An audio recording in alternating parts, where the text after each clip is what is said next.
Hello everyone, good evening. कैसे हैं आप सब? आशा करते हैं आप सब अच्छे होंगे। तो फ्रेंड्स, जैसा कि आप सब जानते हैं कि हम सब पढ़ रहे हैं NCERT class 11th geography part first. इसमें आज हम पढ़ेंगे तीसरा चैप्टर। इस चैप्टर का नाम है पृथ्वी की आंतरिक संरचना। तो आज हम पृथ्वी की आंतरिक संरचना के बारे में जानेंगे। इसमें है कि परपट्टी के बारे में जानेंगे, कोर के बारे में पढ़ेंगे, मेंटल के बारे में पढ़ेंगे। उसके बाद जो है कि ज्वालामुखी क्या होता है, ज्वालामुखी उद्गार क्या होता है, भूकंप क्या होता है, भूकंप के जो कारण क्या होते हैं, उसका निदान क्या होता है, इन सब के बारे में हम बारी बारी से अध्ययन करेंगे। तो आइए शुरू करते हैं।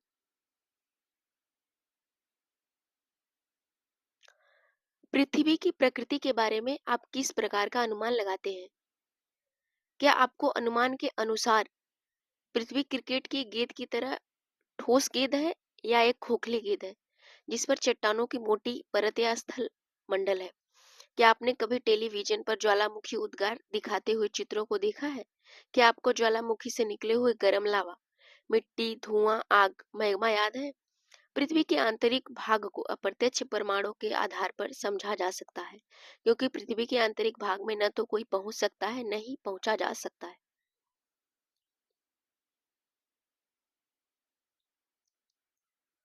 पृथ्वी के धरातल का विन्यास मुख्यतः भूगर्भ में होने वाली प्रक्रियाओं का परिणाम है। बहिर्जात व अंतर्जात प्रक्रियाएं लगातार भूदृश्य को आकार देती हैं। अंतर्जात प्रक्रियाओं के प्रभाव को देखकर किसी भी क्षेत्र की भू आकृति की प्रकृति को समझना अधूरा होगा। अर्थात किसी भी प्रदेश की भू आकृति को समझने के लिए भूगर्भिक क्रियाओं के प्रभाव को जानना आवश्यक है। मानव जीवन मुख्यतः अपनी क्षेत्रीय भू आकृति से प्रभावित होता है।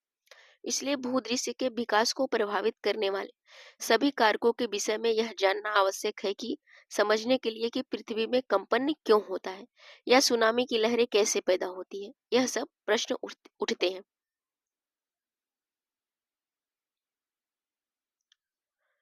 यह जरूरी है कि हमें पृथ्वी की आंतरिक संरचना का विस्तृत ज्ञान हो। पिछले अध्याय में आपने पढ़ा कि पृथ्वी का निर्माण वाली भूपर्पट यानी क्रस्ट, कोर और एक तरह की सभी पदार्थ परतों के रूप में विभाजित है। यह भी जानना अत्यंत ही आवश्यक है या रोचक है कि वैज्ञानिकों ने कैसे इन परतों के संबंध में जानकारी प्राप्त की और प्रत्येक परत की विशेषताओं के बारे में अनुमान लगाया। यह अध्याय इसी विषय से संबंधित है। अब भूगर्भ की जानकारी के क्या स्रोत है या साधन क्या है? पृथ्वी की त्रिज्या लगभग 6378 किलोमीटर है। पृथ्वी की आंतरिक परिस्थितियों के कारण यह संभव नहीं है कि कोई पृथ्वी के केंद्र तक पहुंचकर उसका निरीक्षण कर सके, वहां के पदार्थों का कुछ नमूना प्राप्त कर सके। यह आश्चर्य की बात है कि ऐसी परिस्थिति में भी वैज्ञानिक हमें यह बताने में सक्षम हुए कि भूगर्भ की संरचना कैसी है और इतनी गहराई पर किस प्रकार के पदार्थ पाए जाते हैं। पृथ्वी की आंतरिक संरचना के विषय में हमारी अधिकतर जानकारी परोक्ष रूप से प्राप्त अनुमानों पर आधारित है। तथापि इस जानकारी का कुछ भाग प्रत्यक्ष प्रमाणों और पदार्थ के विश्लेषण पर ही आधारित है। अब देखते हैं प्रत्यक्ष स्रोत क्या है। पृथ्वी की आंतरिक संरचना के बारे में जानने का प्रत्यक्ष स्रोत क्या है? पृथ्वी के सबसे आसानी से उपलब्ध ठोस पदार्थ धरातली चट्टानें हैं। वे चट्टानें जो हम खनन क्षेत्रों से प्राप्त करते हैं। दक्षिणी अफ्रीका की सोने की खानें 3 से 4 किलोमीटर तक गहरी हैं। इससे अधिक गहराई में जा पाना असंभव है, क्योंकि उतनी गहराई पर तापमान बहुत अधिक होता है। खनन के अतिरिक्त वैज्ञानिक विभिन्न परियोजनाओं के अंतर्गत पृथ्वी की आंतरिक स्थिति को जानने के लिए परपटी में गहराई तक छानबीन कर रहे हैं। संसार भर के वैज्ञानिक संसार भर के वैज्ञानिक दो मुख्य परियोजनाओं पर काम कर रहे हैं। ये गहरे समुद्र में प्रवेधन प्रवेधन परियोजना, डीप ओशन ड्रिलिंग प्रोजेक्ट व संबंधित महासागरीय प्रवेधन योजना। आज तक सबसे गहरा प्रवेधन यानी ड्रिल आर्कटिक महासागर में कोला क्षेत्र में 12 किलोमीटर की गहराई तक किया गया है। इन परियोजनाएं तक बहुत सी अन्य गहरी खुदाई परियोजनाओं के अंतर्गत विभिन्न गहराई से प्राप्त पदार्थों के विश्लेषण से हमें पृथ्वी की आंतरिक संरचना से संबंधित असाधारण जानकारी प्राप्त हुई है। ज्वालामुखी उद्गार प्रत्यक्ष जानकारी का एक अन्य स्रोत है। जब कभी भी ज्वालामुखी उद्गार से लावा पृथ्वी के धरातल पर आता है तो यह प्रयोगशाला अन्वेषण के लिए उपलब्ध होता है। यद्यपि इस बात का निरीक्षण या निश्चय कर पाना कठिन होता है कि यह मैग्मा कितनी गहराई से निकला है। जो मैग्मा बाहर आता है उसका निरीक्षण कर पाना बहुत मुश्किल होता है कि यह मैग्मा आखिर कितनी गहराई से बाहर निकला है। अब देखिए, पृथ्वी की आंतरिक संरचना के बारे में जानने का जो अप्रत्यक्ष स्रोत है वह कौन सा है? तो अप्रत्यक्ष स्रोत पदार्थ के गुण धर्म के विश्लेषण पृथ्वी के आंतरिक भाग की अप्रत्यक्ष जानकारी प्राप्त होती है। खनन क्रिया से हमें पता चलता है कि पृथ्वी के धरातल में गहराई बढ़ने के साथ साथ तापमान एवं दबाव में वृद्धि होती है। यानी जब पृथ्वी की गहराई बढ़ती है, जैसे हम अंदर की ओर जाते हैं, तब तापमान और दाब में वृद्धि होती है, टेम्परेचर बढ़ता है। इतना ही नहीं हमें यह भी पता चलता है कि इतना ही नहीं हमें यह भी पता चलता है कि गहराई बढ़ने के साथ साथ पदार्थ का घनत्व भी बढ़ता है। तापमान, दबाव व घनत्व में इस परिवर्तन की दर को आंका जा सकता है। पृथ्वी की कुल मोटाई को ध्यान में रखते हुए वैज्ञानिकों ने विभिन्न गहराइयों पर पदार्थ के तापमान, दबाव व घनत्व के मान को अनुमानित किया। प्रत्येक परत के संदर्भ में इन लक्षणों का सविस्तार वर्णन इसी अध्याय में किया गया है। यानी कि एक नियम यह बनाया गया कि जैसे हम यह पृथ्वी है, जैसे जैसे हम इसके आंतरिक संरचना की ओर बढ़ते हैं तो क्या होता है, टेम्परेचर बढ़ता है, इसका जो प्रेशर होता है वह भी बढ़ता है, यहाँ तक कि जो तत्व मिलते हैं उसका घनत्व भी बढ़ता है। तो इसके अनुसार हम पता लगा सकते हैं कि आखिर मैग्मा जो है वह कितने अंदर से बाहर आया है।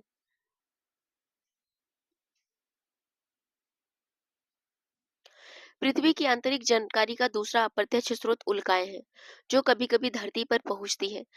हालांकि हमें यह भी ध्यान रखना चाहिए कि उल्काओं के विश्लेषण के लिए उपलब्ध पदार्थ पृथ्वी के आंतरिक भाग से प्राप्त नहीं होते हैं, परंतु उल्काओं से प्राप्त पदार्थ और उनकी संरचना पृथ्वी से मिलती-जुलती है।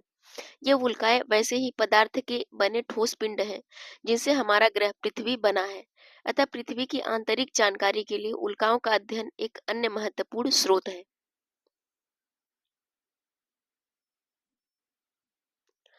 अब आगे देखते हैं।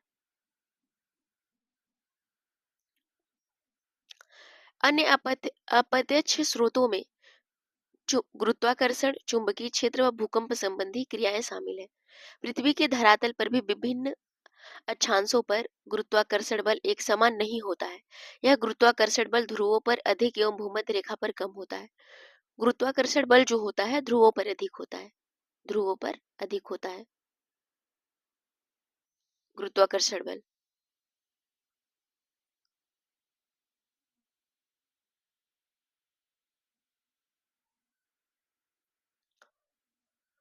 ध्रुवों पर अधिक होता है, भूमध्य रेखा पर कम होता है। पृथ्वी के केंद्र से दूरी के कारण गुरुत्वाकर्षण बल ध्रुवों पर अधिक और भूमध्य रेखा पर कम होता है। गुरुत्व का मान पदार्थ के द्रव्यमान के अनुसार ही बदलता है। पृथ्वी के भीतर पदार्थों का असमान वितरण भी इसी भिन्नता को प्रभावित करता है। अलग अलग स्थानों पर गुरुत्वाकर्षण की भिन्न अलग अलग अनेक कारकों में भी प्रभावित होती है। इस भिन्नता को गुरुत्व विसंगति, ग्रेविटी एनोमली कहा जाता है। ग्रेविटी एनोमली कहा जाता है।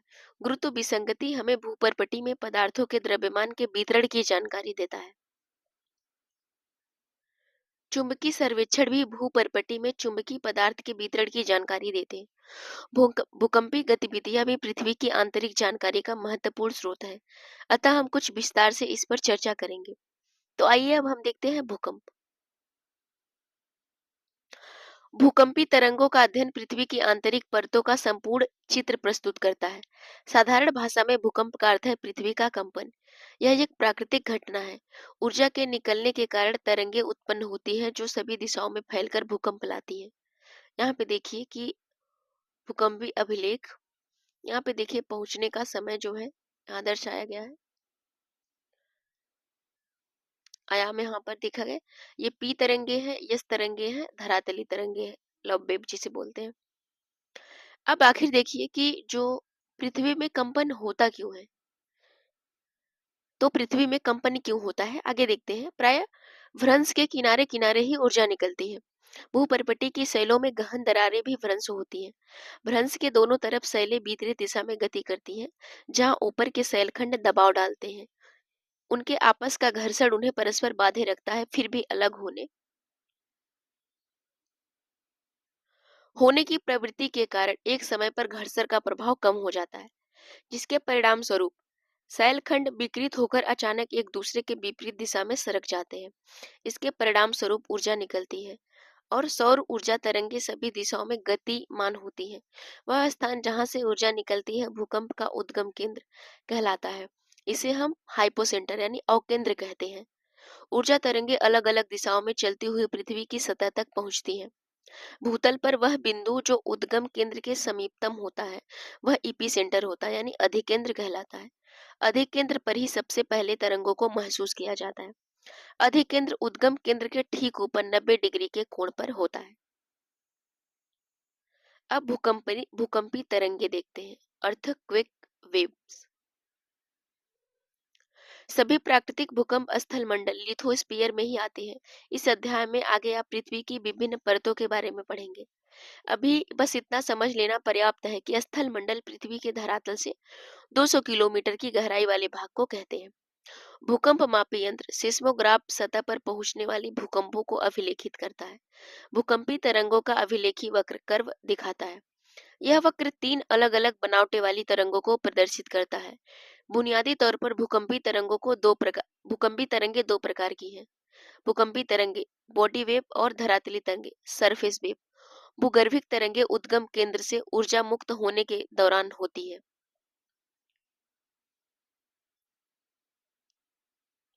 पृथ्वी के अंदरूनी भाग से होकर सभी दिशाओं में आगे बढ़ती है, इसलिए इन्हें भूगर्भिक तरंगे कहा जाता है। भूगर्भिक तरंगों एवं धरातली शैलों के मध्य अन्योन्य क्रिया के कारण नई तरंगे उत्पन्न होती हैं, जिन्हें धरातली तरंगे कहा जाता है। ये तरंगे धरातल के साथ साथ चलती हैं और तरंगों का वेग अलग अलग घनत्व के पदार्थों से गुजरने पर परिवर्तित हो जाता है। अधिक घनत्व वाले पदार्थों में तरंगों का वेग अधिक होता है। पदार्थों के घनत्व में विभिन्नताएं होने के कारण परावर्तन रिफ्लेक्शन एवं आवर्तन रिफ्रैक्शन होता है, जिससे इन तरंगों की दिशा भी बदलती है। भूगर्भिक तरंगे भी दो प्रकार की होती हैं, जिन्हें पी तरंगे कहा जाता है और यस तरंगे कहा जाता है। पी तरंगे तीव्र गति से चलने वाली तरंगे हैं और धरातल पर सबसे पहले पहुंचती हैं।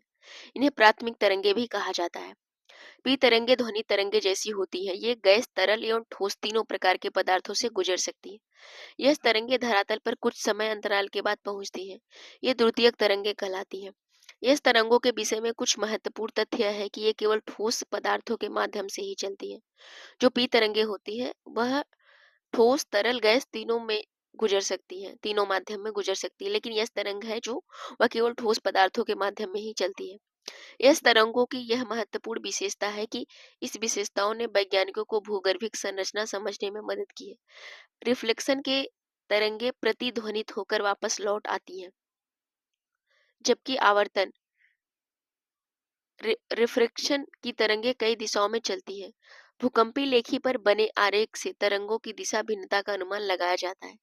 धरातली तरंगे भूकंपी लेखी पर अंत में अभिलेखित होती हैं। ये तरंगे ज्यादा विनाशकारी होती है और इनसे सेल विस्थापित होती है और इमारतें गिर जाती है। अब देखिए भूकंपी तरंगों का संचरण। भिन्न भिन्न प्रकार की भूकंपी तरंगों के संचारित होने की प्रणाली भिन्न भिन्न होती है। जैसे ही ये संचालित होती हैं तो सेलों में कंपन होती है। पी तरंगों से कंपन की दिशा तरंगों की दिशा के समानांतर ही होती है। यह संचरण गति की दिशा में ही पदार्थ पर दबाव डालती है। इसके दबाव के फलस्वरूप पदार्थ के घनत्व में भिन्नता आती है और सेलों में संकुचन व दबाव की प्रक्रिया होती है। अन्य तीन सतह की तरंगे संचरण गति के समकोण दिशा में कंपन पैदा करती है। यह तरंगे ऊर्ध्वाधर तल में तरंगों की दिशा के समकोण पर कंपन पैदा करती है। अतः ये जिस पदार्थ से गुजरती है उसमें आभार व गर्त बनाती है। धरातली तरंगे सबसे अधिक विनाशकारी समझी जाती हैं। अब छाया क्षेत्र का उद्गम देखिए किस तरीके से बनता है, इनका जो प्रतिबिंब बनता है। भूकंपी लेखी यंत्र यानी सिस्मोग्राफ पर दूरस्थ स्थानों से आने वाली भूकंपी तरंगे अभिलेखित होती हैं। यद्यपि कुछ ऐसे क्षेत्र भी हैं जहां कोई भूकंपी तरंग अभिलेखित नहीं होती। ऐसे क्षेत्र को भूकंपी छाया क्षेत्र कहा जाता है। विभिन्न भूकंपी घटनाओं के अध्ययन से पता चलता है कि एक भूकंप का छाया क्षेत्र दूसरे भूकंप के छाया क्षेत्र से सर्वथा भिन्न होता है। जैसा कि चित्र संख्या अ और ब में पी और एस तरंगों का छाया क्षेत्र प्रदर्शित किया गया है। यह देखा जाता है कि भूकंपी लेखी भूकंप अधिकेंद्र 105 के भीतर किसी भी दूरी पर पी और एस दोनों तरंगों का अभिलेखन करते हैं। भूकंपी लेखी अधिकेंद्र से 145 से परे केवल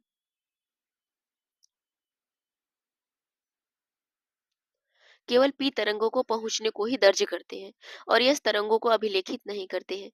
अतः वैज्ञानिकों का मानना है कि भूकंपी अधिकेंद्र से 105 से 145 के बीच का क्षेत्र, जहां कोई भूकंपी तरंग अभिलेखित नहीं होती है, दोनों प्रकार की तरंगों का छाया क्षेत्र है। 105 से परे पूरे क्षेत्र में यस तरंगे नहीं पहुंचती। यस तरंगों का छाया क्षेत्र पी तरंगों के छाया क्षेत्र से अधिक विस्तृत है। भूकंपी अधिकेंद्र 105 से 145 तक पी तरंगों का छाया क्षेत्र एक पट्टी यानी बैंड के रूप में पृथ्वी के चारों तरफ प्रतीत होता है। इस तरंगों का छाया क्षेत्र न केवल विस्तार में बड़ा है वरन पृथ्वी के 40% भाग से भी अधिक है। अगर आपको भूकंप अधिकेंद्र का पता पता हो तो आप किसी भी भूकंप का छाया क्षेत्र रेखांकित कर सकते हैं। किसी भूकंप अधिकेंद्र को जानने का विवरण बॉक्स में पृष्ठ संख्या 28 में दिया गया। देखिए यहाँ पर यह जो है पी तरंग का छाया क्षेत्र है दोनों, और यहाँ पे देखिए एस तरंगों का किरण परिपथ है। यहाँ से पी तरंगे प्राप्त की जाती है जो पूरा क्षेत्र है। यहाँ पे देखिए एस तरंगों का छाया क्षेत्र, यहाँ पे देखिए पी तरंगों का किरण पथ है, यहाँ पे जो है आपका क्रोड है, ये यस तरंग छाया क्षेत्र है। तो इस तरीके से हम देख सकते हैं। अब देखिए भूकंप कितने प्रकार के होते हैं। सामान्य विवर्तनिक टेक्टोनिक भूकंप ही अधिक आते हैं। ये भूकंप भ्रंसल तल के किनारे चट्टानों के सरक जाने के कारण उत्पन्न होते हैं, पहला। दूसरा पॉइंट है, एक विशिष्ट वर्ग के विवर्तनिक भूकंप को ही ज्वालामुखी जन्य वोल्केनिक भूकंप समझा जाता है। ये भूकंप अधिकांशतः सक्रिय ज्वालामुखी क्षेत्रों तक ही सीमित रहते हैं। तीसरा है, खनन क्षेत्रों में कभी कभी अत्यधिक खनन कार्य से भूमिगत खानों की छत ढह जाती है, जिससे हल्के झटके महसूस किए जाते हैं। इन्हें नियात कोलैप्स भूकंप कहा जाता है। चौथा है, कभी कभी परमाणु व रासायनिक विस्फोट से भी भूमि में कंपन होती है। इस तरह के इस तरह के झटकों को विस्फोट एक्सप्लोजन भूकंप कहते हैं। जो भूकंप बड़े बांध वाले कई क्षेत्रों में आते हैं उन्हें बांध जनित भूकंप कहते हैं, रिजर्वायर इंड्यूस्ड। अब यहाँ पे देखिए भूकंपों की माप किस तरीके से की जाती है। भूकंपी घटनाओं का मापन भूकंपी तीव्रता के आधार पर अथवा आघात की तीव्रता के आधार पर किया जाता है। भूकंपी तीव्रता की मापनी रिएक्टर स्केल के नाम से जानी जाती है। भूकंपी तीव्रता भूकंप के दौरान ऊर्जा मुक्त होने से संबंधित है। इस मापनी के अनुसार भूकंप की तीव्रता 0 से 10 तक होती है। आघात की तीव्रता या गहनता इंटेंसिटी स्केल को इटली के भूकंप वैज्ञानिक मार्केली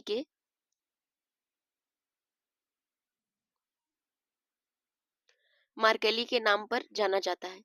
यह झटकों से प्राप्त हुई प्रत्यक्ष हानि द्वारा निर्धारित की जाती है। इसकी गहनता 1 से 12 मीटर तक होती है, किलोमीटर तक होती है। सॉरी, इसकी जो गहनता है 1 से 12 तक होती है। अब देखिए भूकंप के क्या प्रभाव पड़ते हैं।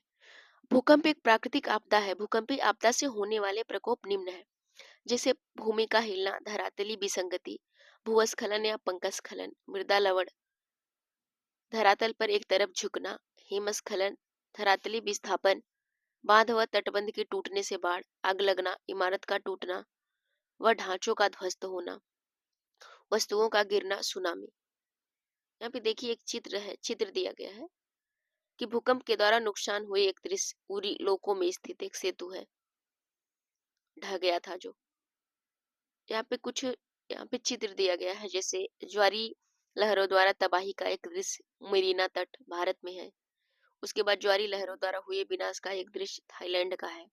ज्वारी लहरों द्वारा तटों पर स्थित आवासीय क्षेत्रों का विध्वंस श्रीलंका। ज्वारी लहरों द्वारा विनाश हुए एक दृश्य इंडोनेशिया। तो इस तरीके से देख सकते हैं। उपरोक्त सूचीबद्ध प्रभावों से पहले क्षय का प्रभाव स्थल रूपों पर देखा जा सकता है, जबकि अन्य को उस क्षेत्र में होने वाले जन धन की हानि पर समझा जाता है। सुनामी का प्रभाव तभी पड़ेगा जब भूकंप का अधिकेंद्र समुद्री अधस्थल पर हो और भूकंप की तीव्रता बहुत अधिक हो। सुनामी अपने आप में भूकंप नहीं, ये वास्तव में लहरें हैं जो भूकंपी तरंगों से उत्पन्न होती हैं। यद्यपि मूल रूप से कंपन की क्रिया कुछ सेकंड ही रहती है, फिर भी यदि भूकंप की तीव्रता रिएक्टर स्केल पर 5 से अधिक हो तो इसके परिणाम अत्यधिक विनाशकारी होते हैं। अब यहाँ पे देखते हैं भूकंप की आवृत्ति। भूकंप एक प्राकृतिक आपदा है। तीव्र भूकंप के झटकों से जन व धन की अधिक हानि होती है। फिर भी ऐसा नहीं है कि विश्व के सभी भागों में तीव्र भूकंप ही आते हैं। केवल वही क्षेत्र जो भ्रंश के समीप है ऐसे तीव्र झटके महसूस करते हैं। हम ज्वालामुखी व भूकंप के वितरित वितरण का वर्णन वाले वर्णन अगले अध्याय में पढ़ेंगे। प्रायः यह देखा गया है कि रिएक्टर स्केल पर 8 से अधिक तीव्रता वाले भूकंप के आने की संभावना बहुत ही कम होती है। 1 से 12 वर्षों तक ही एक ही बार आते हैं, जबकि हल्के भूकंप लगभग हर मिनट पृथ्वी के किसी न किसी भाग में महसूस किए जाते हैं। अब हम यहाँ से शुरू करते हैं पृथ्वी की संरचना, भूपर्पटी यानी क्रस्ट के बारे में। जो क्रस्ट होता है यह ठोस पृथ्वी का सबसे बाहरी भाग है। यह बहुत भंगुर यानी ब्रिटल भाग है, जिसमें जल्दी टूट जाने की प्रवृत्ति पाई जाती है। भूपर्पटी की मोटाई महाद्वीपों व महासागरों के नीचे अलग अलग है। महासागरों में भूपर्पटी की मोटाई महाद्वीपों की तुलना में कम है। महासागरों के नीचे इसकी औसत मोटाई 5 किलोमीटर है, जबकि महाद्वीपों के नीचे यह 30 किलोमीटर तक है। मुख्य पर्वतीय श्रृंखलाओं के क्षेत्र में यह मोटाई और भी अधिक है। हिमालय पर्वत श्रेणियों के नीचे भूपर्पटी की मोटाई लगभग 70 किलोमीटर है। मेंटल द मेंटल भूगर्भ में भूगर्भ में पर्पटी के नीचे का भाग मेंटल कहलाता है। यह मोहो अशांतवत यानी डिसकंटिन्यूटी से प्रारंभ होकर 2900 किलोमीटर की गहराई तक पाया जाता है। मेंटल का ऊपरी भाग दुर्बलता मंडल एस्थेनोस्फीयर कहा जाता है। एस्थेनो शब्द का अर्थ है दुर्बलता से, जिसका विस्तार 400 किलोमीटर तक आंका गया है। ज्वालामुखी उद्गार के दौरान जो लावा धरातल पर पहुंचता है उसका मुख्य स्रोत यही है। भूपर्पटी एवं मेंटल का ऊपरी भाग मिलकर स्थल मंडल यानी लिथोस्फीयर का निर्माण करते हैं। इसकी मोटाई 10 से 200 किलोमीटर के बीच पाई जाती है। निचले मेंटल का विस्तार दुर्बलता मंडल दुर्बलता मंडल के समाप्त हो जाने के बाद तक है। यह ठोस अवस्था में है। जो हमारा मेंटल है वो ठोस अवस्था में है। अब लास्ट देखते हैं कोर यानी क्रोड। जैसा कि पहले इंगित किया जा चुका है कि भूकंपी तरंगों के वेग ने पृथ्वी के क्रोड को समझने में सहायता की है। क्रोड व मेंटल की सीमा 2900 किलोमीटर की गहराई पर है। बाह्य कोर यानी आउटर कोर तरल अवस्था में, जबकि आंतरिक कोर ठोस अवस्था में है।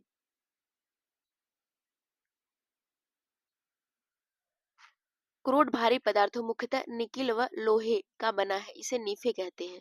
यानी जो को क्रोड है वह निकिल और लोहे का बना है, जिसे हम नीफे कहते हैं। अब एक चित्र दिया गया है, देखिए पृथ्वी की आंतरिक संरचना का भाग है। यहाँ पर देखिए भूपर्पटी हो गई 1 से 100 किलोमीटर मोटी। यहाँ पे मेंटल हो गया, दुर्बलता मंडल यहाँ पे 2900 किलोमीटर जो इसकी है। उसके बाद 5100 किलोमीटर। एक जो क्रोड है वह एक ठोस अवस्था में है, एक द्रव अवस्था में, दूसरा ठोस अवस्था में है। यह स्थल मंडल भूपर्पटी तथा ऊपरी सर्वाधिक ठोस मंडल। अब हम देखते हैं ज्वालामुखी व ज्वालामुखी निर्मित स्थल रूप। आपने अनेक बार ज्वालामुखी के चित्र देखे होंगे। ज्वालामुखी वह स्थान है जहां से निकलकर गैसें, राख व तरल चट्टानी पदार्थ, लावा पृथ्वी के धरातल तक पहुंचता है। यदि यह पदार्थ कुछ समय पहले ही बाहर आया हो, अभी निकल रहा हो, तो वह ज्वालामुखी सक्रिय ज्वालामुखी कहलाता है। तरल चट्टानी पदार्थ दुर्बलता मंडल से निकलकर धरातल पर पहुंचता है। जब तक वह पदार्थ मंडल के ऊपरी भाग में है, तब तक वह मैग्मा कहलाता है। जब यह भूपटल भूपटल के ऊपर या धरातल पर पहुंचता है, तो वह लावा कहा जाता है।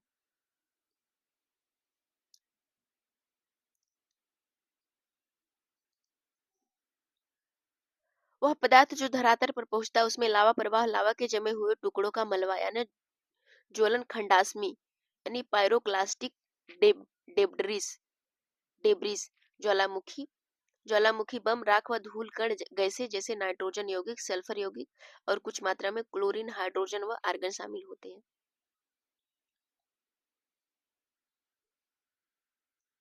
ज्वालामुखी उद्गार की प्रवृत्ति और धरातल पर विकसित आकृतियों के आधार पर ज्वालामुखियों को वर्गीकृत किया जाता है। कुछ मुख्य ज्वालामुखी निम्न प्रकार से हैं, जैसे सील्ड ज्वालामुखी, सील्ड वोल्केनोज। बेसाल्ट प्रवाह को छोड़कर पृथ्वी पर पाए जाने वाले सभी ज्वालामुखी सील्ड ज्वालामुखी हैं। सबसे विशाल ज्वालामुखी है। हवाई द्वीप के ज्वालामुखी इनके सबसे अच्छे उदाहरण हैं। ये ज्वालामुखी मुख्यतः बेसाल्ट से निर्मित होते हैं, जो तरल लावा के ठंडे होने से बनते हैं। यह लावा उद्गार के समय बहुत तरल होता है, इसी कारण इस इन ज्वालामुखियों का ढाल तीव्र नहीं होता है। यदि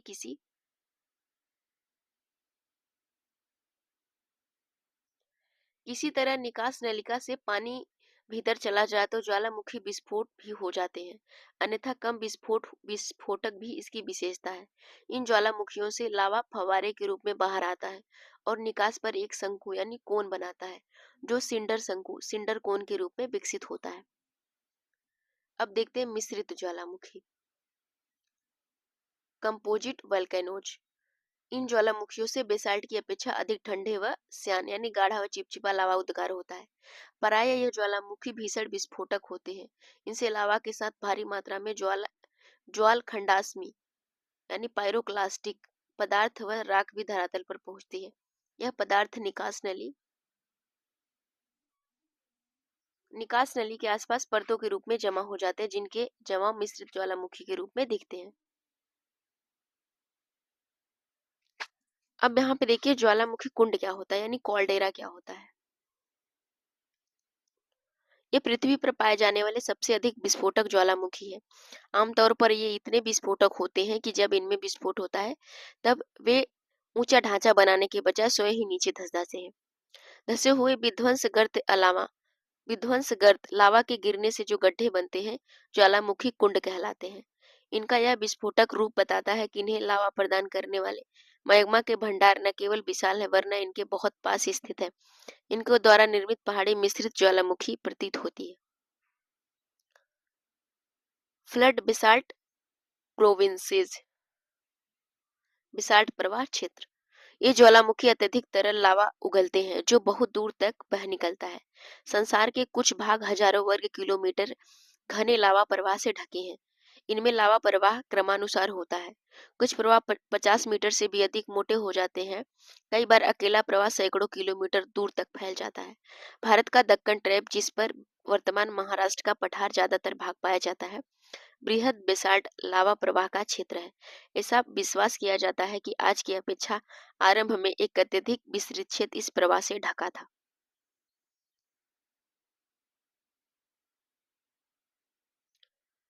मध्य महासागरीय कटक ज्वालामुखी। इन ज्वालामुखियों का उद्गार महासागरों से होता है। मध्य महासागरीय कटक एक श्रृंखला है जो 70,000 किलोमीटर से अधिक लंबी है, जो सभी महासागरीय बेसिनों में फैली है। इन कटक के मध्यवर्ती भाग में लगातार उद्गार होता रहता है। अगले अध्याय में हम इसे विस्तार पूर्वक से जानेंगे। ज्वालामुखी निर्मित जो स्थलाकृतियां हैं, अब उनको देख लेते हैं। अंतर्भेदी स्थलाकृतियां कौन कौन सी हैं? ज्वालामुखी उद्गार से जो लावा निकलता है, उसके ठंडा होने से अग्नि सेल बनती है। लावा का यह जमाव या तो धरातल पर पहुंचकर होता है या धरातल तक पहुंचने से पहले ही भूपटल के नीचे सेल परतों में ही हो जाता है। लावा के ठंडा होने के स्थान के आधार पर अग्नि सेलों का वर्गीकरण किया जाता है। जैसे ज्वालामुखी सेलो, जब लावा धरातल पर पहुंचकर ठंडा होता है। पाताली सेल जब लावा धरातल के नीचे ठंडा होता है, जम जाता है। जब लावा भूपटल के भीतर ही ठंडा हो जाता है तो कई आकृतियां बनती है। ये आकृतियां अंतर्भेदी आकृतियां कहलाती। इनमें से कुछ हैं, जैसे चित्र संख्या 3.4 में दिखाया गया है। Intrusive forms.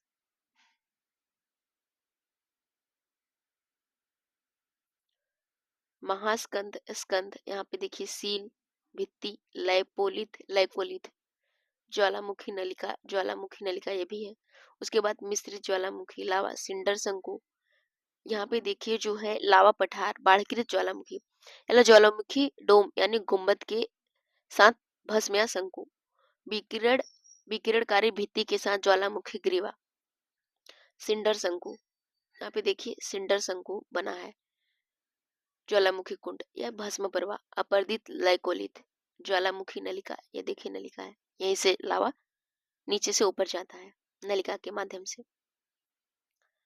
अब यहाँ पे देखिए बैथोलिथ क्या होता है। यदि मैग्मा का बड़ा पिंड भू परपटी में अधिक गहराई पर ठंडा हो जाए और यह गुंबद के आकार में विकसित हो जाता है, अनाच्छादन प्रक्रियाओं के द्वारा ऊपरी पदार्थ के हट जाने पर ही धरातल पर प्रकट होते हैं। ये विशाल क्षेत्र में फैले होते हैं, कभी कभी इनकी गहराई भी कई किलोमीटर तक होती है। ग्रेनाइट के बने पिंड है, इन्हें बैथोलिथ कहा जाता है, जो मैग्मा भंडारों के जमे हुए भाग है। अब देखो लैकोलिथ। ये गुंबद नुमा विशाल अंतर्भेदी चट्टानें हैं, जिनका तल समतल व एक पाइप रूपी वाहक नली से नीचे जुड़ा हुआ है। इसकी आकृति धरातल पर पाए जाने वाले मिश्रित ज्वालामुखी के गुंबद से मिलती है। अतः केवल यह होता है कि लैकोलिथ गहराई पर पाया जाता है। कर्नाटक के पठार में ग्रेनाइट चट्टानों की बनी ही ऐसी गुंबदनुमा पहाड़ियां हैं। इनमें से अधिकतर अपत्रित यानी एक्सफ्लोलिएटेड हो चुकी है, वह धरातल पर देखी जा सकती है।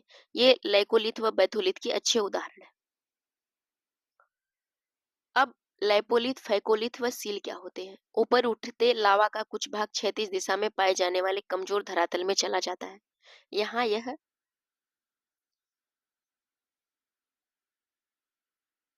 अलग अलग आकृतियों में जम जाता है।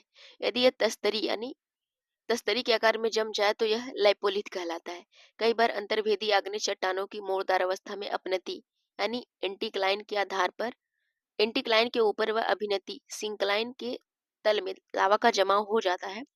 ये परतनुमा लहरदार चट्टानें एक निश्चित वाहक नली से मैग्मा भंडारों से जुड़ी होती हैं, जो क्रमशः बैथोलिथ में विकसित होती हैं। यही फैकोलिथ कहलाते हैं। अंतर्भेदी अंतर्भेदी आग्नेय चट्टानों का क्षैतिज तल में एक चादर के रूप में ठंडा होना सीलिया सीट कहलाता है। जमाव की मोटाई के आधार पर इन्हें विभाजित किया जाता है। कम मोटाई वाले जमाव को सीट व घने मोटाई वाले जमाव को सील कहा जाता है। डाइक। लास्ट है डाइक। जब लावा का प्रवाह दरारों में धरातल के लगभग समकोण पर होता है और अगर यह इसी अवस्था में ठंडा हो जाए तो एक दीवार की भांति संरचना बनाता है। यही संरचना डाइक कहलाती है। पश्चिम महाराष्ट्र क्षेत्र की अंतर्भेदी अग्नि चट्टानों में यह आकृति बहुतायत में पाई जाती है। ज्वालामुखी उद्गार से बने दक्कन ट्रैप के विकास में डाइक उद्गार ही भाग समझी जाती है। तो यह हमारी डाइक हो गई। अब यहाँ पे कुछ अभ्यास प्रश्न दिए गए हैं, तो हम इनको देख लेते हैं। तो यहाँ पे देखिए पहला प्रश्न, निम्नलिखित में से कौन भूगर्भ की जानकारी का प्रत्यक्ष साधन है। तो इसका सही उत्तर हो जाएगा ज्वालामुखी। दूसरा है कि दक्कन ट्रैप की सेल समूह किस प्रकार के ज्वालामुखी उद्गार का परिणाम है। इसका सही उत्तर हो जाएगा प्रवाह। निम्नलिखित में से कौन सा स्थल मंडल को वर्णित करता है। तो इसका सही उत्तर है भूपटल व ऊपरी मेंटल। अगला है कि निम्न में भूकंपी तरंगे चट्टानों के संकुचन व फैलाव लाती हैं। चट्टानों में संकुचन व फैलाव लाती हैं। इसका सही उत्तर हो जाएगा पी तरंगे। तो आज के लिए इतना ही। अब हम मिलते हैं अगले पार्ट में। Thank you so much.